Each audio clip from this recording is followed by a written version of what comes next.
The story begins in 1264, when the emperor of the time took a liking to this location and built a detached palace here.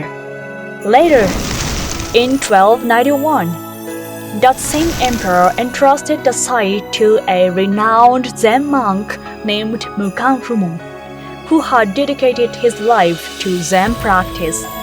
The place was converted into a Zen temple and was named Nanzenji. By around 1386, under the regulation of that era, Nanzenji was designated as Gozan Shisho, that highest rank among Zen temples.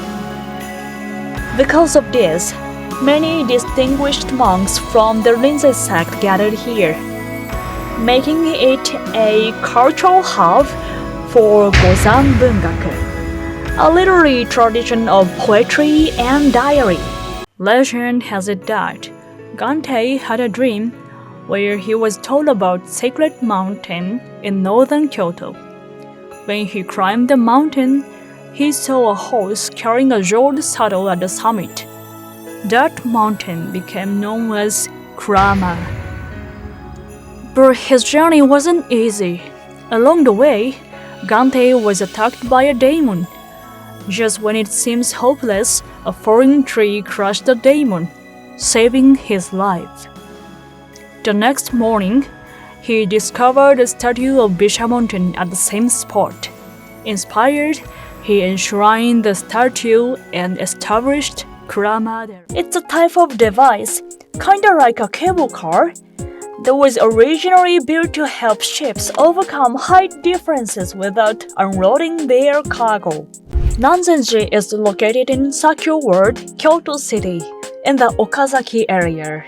It sits between the urban center of Kyoto and the foothills of the Higashiyama Mountains. The canal starts at Lake Biwa in Shiga, winds through Yamashina in Kyoto, and makes its way from Keage down to the Kamo River. But here's a tricky part. The section between Keage and the boatyard near Nanzenji, there is a famous line from the Kabuki play, Sammon Gosan no Ki. It's spoken by a legendary thief, Ishikawa Goemon. Zekkei kana, zekkei kana. Here's a quick look at how pottery is made. 1. Choosing the clay. The type of clay you choose affects the final texture and color. There are so many options. It's what makes pottery such a deep and fascinating craft. 2. Kneading the clay. This step removes air pockets trapped inside the clay.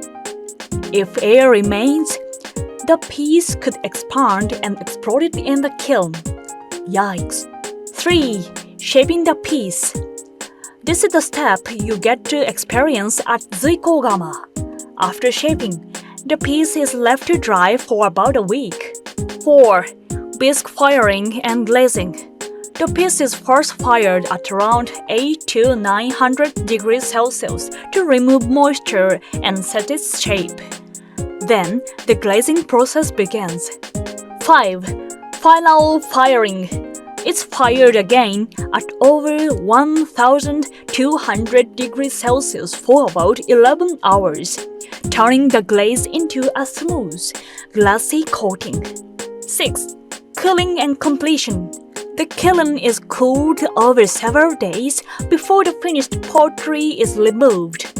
Now, it's ready to use. Shiny and beautiful. And just like that, my handmade mug went through this whole process. I'll definitely cherish it.